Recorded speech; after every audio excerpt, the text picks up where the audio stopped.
có bao giờ bạn tự hỏi, Phật giáo thật sự là gì? Có phải Phật giáo chỉ là đi chùa, thắp hương, tụng kinh, cầu bình an? Có phải học Phật là phải hiểu thật nhiều kinh điển, phải ăn chay trường, phải rời xa cuộc sống đời thường? Hay Phật giáo, trước hết, là một con đường giúp con người hiểu mình hơn, bớt khổ hơn, sống thiện lành hơn và tìm lại sự bình an ngay giữa cuộc đời nhiều biến động này? Trong video hôm nay, chúng ta sẽ cùng tìm hiểu chủ đề này một cách thật đơn giản, dễ hiểu. Phật giáo là gì? Vì sao đạo Phật đã có mặt hơn 2.000 năm, nhưng đến hôm nay vẫn chạm được vào nỗi lo, nỗi buồn, sự mệt mỏi và những vấn đề rất đời thường của con người? Và nếu bạn là người mới bắt đầu tìm hiểu Phật Pháp, bạn nên hiểu đạo Phật từ đâu để không thấy rối, không mê tín, cũng không cảm thấy Phật giáo quá xa vời. Tháng 7, khi một nửa năm đã đi qua, cũng là lúc nhiều người bắt đầu nhìn lại chính mình. Có người nhìn lại công việc, có người nhìn lại gia đình, có người nhìn lại những điều đã làm mình tổn thương. Cũng có người âm thầm tự hỏi, tại sao mình đã cố gắng sống tốt, nhưng trong lòng vẫn chưa thật sự bình an? Chính từ những câu hỏi rất đời thường như vậy, chúng ta có thể bắt đầu bước vào cánh cửa của Phật Pháp.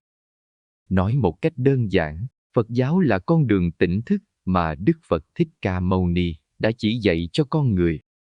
Đức Phật không phải là một vị thần ban phước hay giáng họa theo ý muốn. Ngài là một bậc giác ngộ. Nghĩa là một con người đã thấy rõ bản chất của khổ đau, thấy rõ nguyên nhân khiến con người bất an và tìm ra con đường giúp con người chuyển hóa khổ đau bằng trí tuệ, từ bi và sự tu tập chân thật. Vì vậy, học Phật không phải là học để cầu xin mọi chuyện đều xảy ra theo ý mình. Học Phật là học cách nhìn lại chính mình. Biết vì sao mình khổ. Biết vì sao mình giận. Biết vì sao mình lo. Biết vì sao chỉ một lời nói của người khác cũng có thể làm mình đau rất lâu. Và từ đó, từng chút một, mình học cách sống tỉnh táo hơn, hiền thiện hơn, bao dung hơn. Nhiều người nghĩ rằng đạo Phật chỉ dành cho người già hoặc chỉ dành cho những ai đã buông bỏ hết chuyện đời. Nhưng thật ra, Phật Pháp rất gần với đời sống. Khi một người đang nóng giận mà biết dừng lại, không nói ra lời làm tổn thương người khác, đó đã là đang thực tập lời Phật dạy. Khi một người có cơ hội làm điều sai, nhưng vẫn chọn điều đúng, đó là đang gieo một hạt giống thiện lành. Khi một người đang buồn, đang mất mát, nhưng biết tự nhắc mình rằng mọi thứ trên đời đều vô thường, không có gì đứng yên mãi mãi, đó cũng là một cách học Phật. Phật giáo không bắt chúng ta phải trở thành một con người hoàn hảo ngay lập tức. Phật giáo chỉ mời chúng ta bắt đầu từ những điều rất nhỏ. Hôm nay, sống tỉnh thức hơn hôm qua một chút.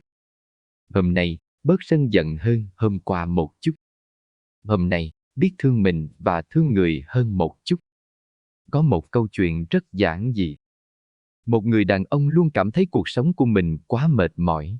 Đi làm thì áp lực, về nhà thì dễ cáu gắt, gặp ai nói điều trái ý cũng thấy khó chịu. Một hôm, ông đến chùa và hỏi một vị thầy. Thưa thầy, vì sao con đã cố gắng rất nhiều mà lòng vẫn không yên? Vị thầy không trả lời ngay. Thầy chỉ rót một ly trà. Ly đã đầy, nhưng thầy vẫn tiếp tục rót. Nước trà tràn ra ngoài. Người đàn ông vội nói. Thưa thầy, ly đã đầy rồi, rót nữa cũng không vào được. Vị thầy nhẹ nhàng đáp. Tâm con cũng vậy. Khi trong lòng đã đầy giận hờn, lo lắng, hơn thua và cố chấp, thì dù có nghe bao nhiêu lời hay, con cũng khó thấy bình an. Câu chuyện ấy tuy đơn giản, nhưng nói đúng một điều rất căn bản của đạo Phật. Muốn bình an, trước hết phải biết nhìn lại cái tâm của mình. Phật giáo không bắt đầu bằng việc thay đổi cả thế giới. Phật giáo bắt đầu bằng việc chuyển hóa chính mình. Trong giáo lý căn bản, Đức Phật dạy rằng đời sống có khổ. Chữ khổ ở đây không chỉ là nghèo khó, bệnh tật hay mất mát. Khổ còn là cảm giác bất an, lo sợ, dính mắc, mong cầu, so sánh, không vừa lòng với những gì đang có. Có người có nhiều tiền nhưng vẫn khổ vì sợ mất. Có người được yêu thương nhưng vẫn khổ vì sợ bị bỏ rơi. Có người thành công, nhưng vẫn khổ vì luôn so sánh mình với người khác. Có người bên ngoài tưởng như không thiếu thứ gì, nhưng trong lòng vẫn thấy trống rỗng. Đức Phật không nói về khổ để chúng ta bi quan. Ngài giúp chúng ta nhìn thẳng vào sự thật. Bởi vì chỉ khi biết mình đang khổ vì điều gì, mình mới có thể bắt đầu chuyển hóa điều đó. Giống như một người bệnh, nếu cứ giả vờ mình không bệnh, thì sẽ không tìm cách chữa trị. Nhưng khi đã nhận ra căn bệnh, biết nguyên nhân, biết phương thuốc, người ấy mới có cơ hội lành lại. Đạo Phật nhìn nỗi khổ của con người cũng như vậy. Đức Phật dạy rằng khổ có nguyên nhân. Nhiều nỗi khổ của chúng ta không chỉ đến từ hoàn cảnh bên ngoài, mà còn đến từ cách ta phản ứng với hoàn cảnh ấy. Cùng một lời chê bai, có người nghe xong rồi bỏ qua. Có người lại ôm trong lòng nhiều ngày, nhiều tháng. Cùng một mất mát, có người học được bài học để trưởng thành. Có người lại chìm mãi trong oán trách. Điều khác nhau không chỉ nằm ở sự việc xảy ra, mà còn nằm ở cái tâm tiếp nhận sự việc ấy. Đó là lý do Phật giáo rất chú trọng đến tâm. Tâm tham thì thấy thiếu. Tâm sân thì thấy ai cũng đáng trách. Tâm si thì dễ đi sai đường mà không biết. Nhưng khi tâm sáng hơn, ta bắt đầu thấy mọi chuyện rõ hơn. Ta biết điều gì nên giữ, điều gì nên buông. Biết lời nào nên nói, lời nào nên im. Biết chuyện nào cần cố gắng, chuyện nào nên nhẹ nhàng đặt xuống. Một khái niệm quan trọng trong Phật giáo là nhân quả. Nhân quả không phải là điều để hù dọa con người. Nhân quả là quy luật tự nhiên của đời sống, gieo nhân nào, dần dần sẽ nhận lấy quả tương ứng. Gieo một lời tử tế, có thể chưa nhận lại ngay, nhưng ít nhất ta đã không gieo thêm tổn thương. Gieo một hành động thiện lành, có thể chưa thấy kết quả liền, nhưng trong chính tâm mình đã có một phần nhẹ nhõm. Ngược lại, mỗi lần ta nói lời cay nghiệt, nuôi lòng ganh ghét, làm điều tổn hại người khác, thì trước khi quả bên ngoài xuất hiện, trong lòng mình đã mất đi sự an ổn. Nhân quả không chỉ là chuyện xa xôi. Nhân quả có mặt ngay trong từng ngày. Bạn thức khuya quá nhiều, thân sẽ mệt. Bạn nuôi giận quá lâu, tâm sẽ nặng. Bạn nói lời chân thành, mối quan hệ sẽ dễ lành. Bạn sống tử tế, chính bạn cũng cảm thấy cuộc đời bớt tối hơn. Vì vậy, người học Phật không chỉ cầu bình an. Người học Phật hiểu rằng, muốn có bình an, phải gieo nhân bình an. Muốn có phước lành, phải sống bằng tâm thiện lành. Muốn cuộc đời nhẹ hơn, phải bớt tạo thêm những điều làm mình và người khác khổ. Một điểm rất đẹp của đạo Phật là không khuyến khích con người tin một cách mù quáng. Phật giáo mời chúng ta quan sát, suy xét và tự trải nghiệm. Nếu một lời dạy giúp mình bớt nóng giận, bớt ích kỷ, bớt khổ đau, sống có trách nhiệm hơn, thì lời dạy ấy có giá trị.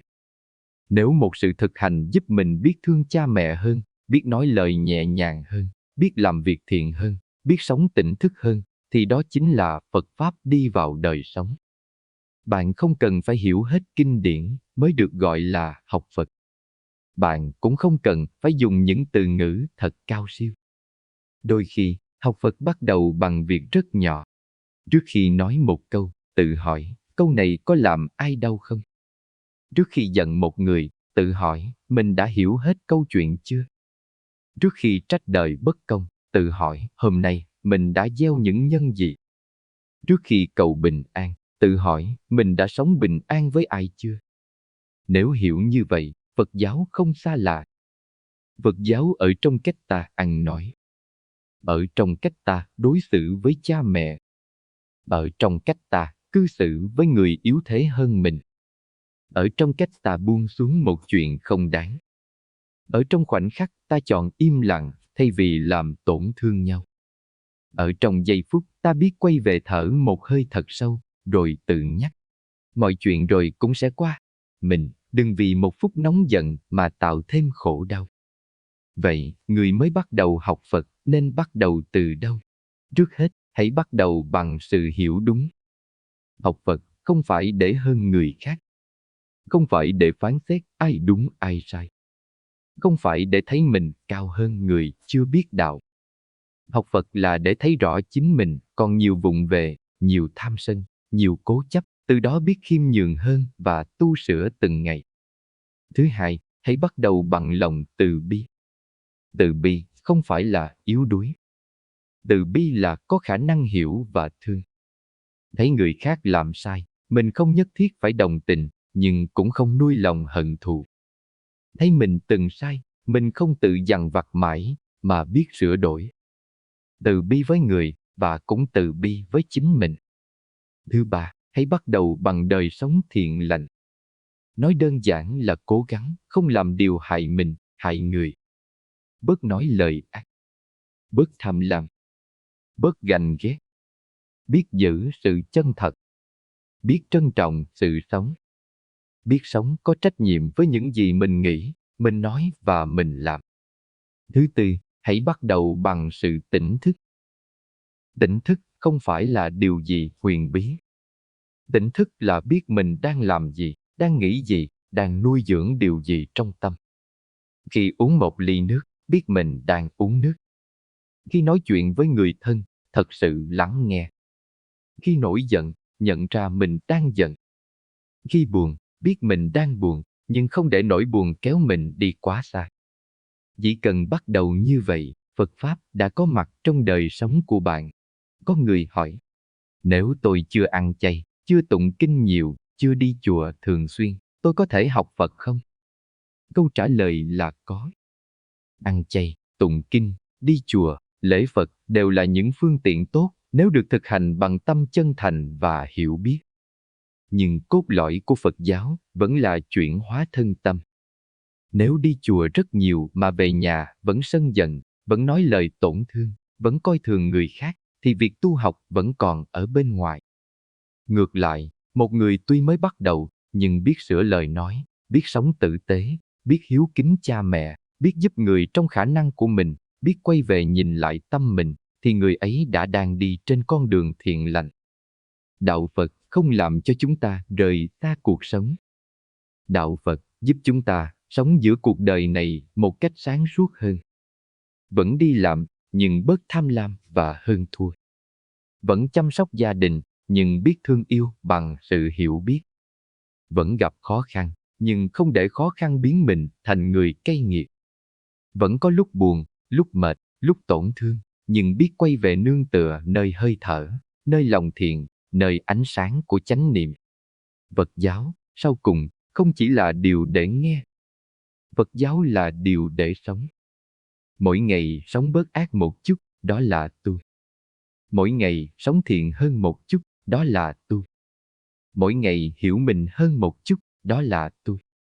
Mỗi ngày biết thương người hơn một chút, đó cũng là tu. Không cần chờ đến khi cuộc đời hết khổ mới học Phật. Chính vì cuộc đời còn khổ, nên ta mới cần học cách sống tỉnh thức. Không cần chờ đến khi mình thật hoàn hảo mới bước vào đạo. Chính vì mình còn nhiều vụng về, nên Phật Pháp mới có ý nghĩa để nâng đỡ mình.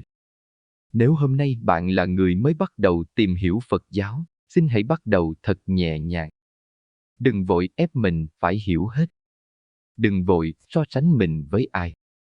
Đừng vội nghĩ học Phật là điều quá cao xa. Chỉ cần hôm nay bạn biết dừng lại trước một cơn giận, biết nói một lời tử tế, biết nghĩ đến cha mẹ nhiều hơn, biết không làm tổn thương người khác chỉ vì lòng mình đang đau, biết gieo một điều lành dù rất nhỏ, thì ngay giây phút ấy, hạt giống Phật Pháp đã được gieo trong tâm bạn rồi. Mong rằng sau video này, khi có ai hỏi Phật giáo là gì, bạn có thể hiểu một cách thật đơn giản rằng Phật giáo là con đường tỉnh thức, là con đường giúp con người thấy rõ khổ đau, hiểu nguyên nhân của khổ đau và từng bước chuyển hóa khổ đau bằng trí tuệ, từ bi và đời sống thiện lành. Phật giáo không xa cuộc đời. Phật giáo có mặt trong từng hơi thở, từng lời nói, từng lựa chọn mỗi ngày. Và chỉ cần ta biết quay về sống tốt hơn từ hôm nay, thì con đường ấy đã bắt đầu. Nếu bạn thấy nội dung này hữu ích, hãy đăng ký kênh Nhân Quả An Lành để cùng nhau học Phật Pháp căn bản, hiểu về nhân quả, sống thiện lành và tìm lại sự bình an trong tâm mỗi ngày. Xin chúc bạn và gia đình luôn thân an, tâm an, biết gieo nhân lành và nhận về nhiều phước lành trong cuộc sống. Nam Mô A Di Đà Phật.